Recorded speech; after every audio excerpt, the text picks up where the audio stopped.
Turn your eyes upon Jesus. Look full in his wonderful face, and the things of earth will grow strangely dim in the light of his glory and grace. Thank you for watching Yeshua in the Tanakh. We have come to Genesis chapter 39. In Genesis 37, Joseph was among his brothers. Now, Joseph is among the nations in Egypt as a slave. Let me read the first verses. And Joseph was brought down to Egypt, and Potiphar, an officer of Pharaoh, captain of the guard, an Egyptian, bought him of the hands of the Ishmaelites, which had brought him down over there. And the Lord was with Joseph, and he was a prosperous man. He was in the house of his master the Egyptian. And his master saw that the Lord was with him, and that the Lord made all that he did to prosper in his hand. Joseph found grace in the sight, and he served him. And he made him overseer over his house, and all that he had put into his hand. Joseph found grace in the eyes of Potiphar. When you go for a new job, it's good to pray that prayer. Lord, let me find grace in the people that matter. And so Joseph bloomed at home with his father, but Joseph also blooms here in Egypt. Why? Because the Lord was with Joseph. And that did not go unnoticed. Potiphar saw and gave honor to God because he saw that the Lord was with Joseph. And Potiphar got an easy life. The only thing he cared about was his breakfast. And for the rest, he left it all in the hands of Joseph. Now for Joseph, he must have missed, and you can find it out later, his father, the love of his father. But he did not miss the hatred of those 10 brothers. And how long was he in the house of Potiphar? More than 10 long years. Now, Joseph's destiny is not Potiphar. God had a bigger plan for Joseph and his family. And God can use friend and foe to fulfill his purposes on earth. What happens? In the house of Potiphar is his wife, a spoiled wife, many times without her husband. Maybe she has too much free time. But it says her eye again, fell on Joseph, and lust came into her heart. And for many years, she tried to get Joseph in bed with her. Now, Joseph did not flirt.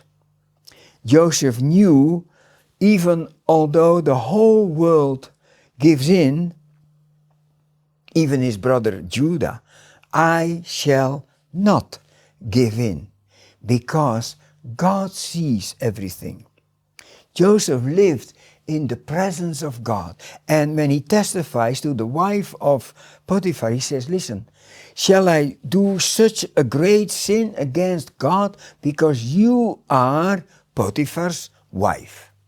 Well, one day, Joseph is doing his work and they are alone in the house. And she grabs him and he flees. 1 Corinthians 6:18, flee fornication. He ran, lost his coat, but he kept his character. Now, when husband Potiphar came home, She cries with the coat in her hands, and she doesn't call Joseph by name. She calls him that slave, and then that Hebrew anti-Semitic slave. She doesn't mention his name. I've written something down. Sinful love always changes in hatred. For the wife of Potiphar, Joseph was a dead man. As a slave, he had no chance. He did not defend himself. And this makes me think of the Lord Jesus. In Isaiah 53 verse 7, he did not open his mouth. Now, Potiphar became very angry. But I believe he became angry at his wife, not at Joseph. How do I know? He did not kill Joseph. He put Joseph in prison. You know of whom Potiphar reminds me? Of Pilate. More than once Pilate says, I find no fault in him, but yet he allowed him to be crucified. Joseph, rejected by the brothers, thrown in the pit. Joseph, rejected by the Gentiles, thrown in prison. Picture of Jesus Christ on the cross. We are all guilty. We all put him on the cross.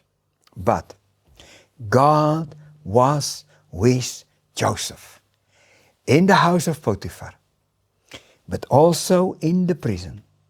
He blooms where he is planted.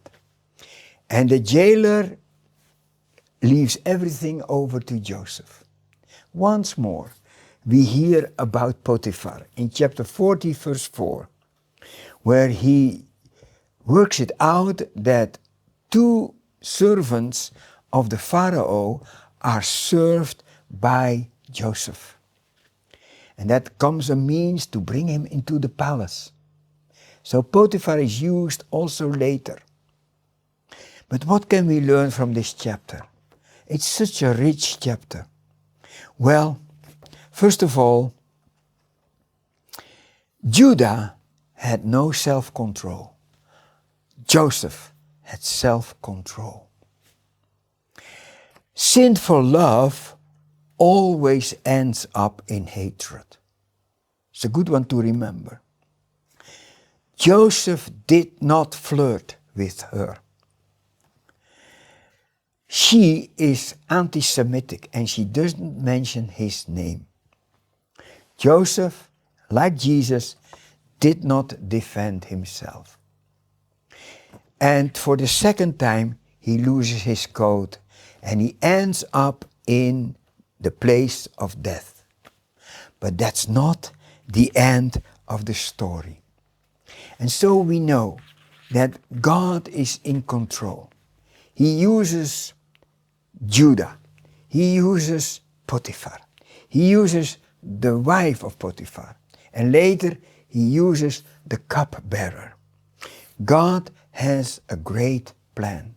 And Joseph is a forerunner. And in every situation, he remains faithful. Just like the more than Joseph, our precious Lord Jesus.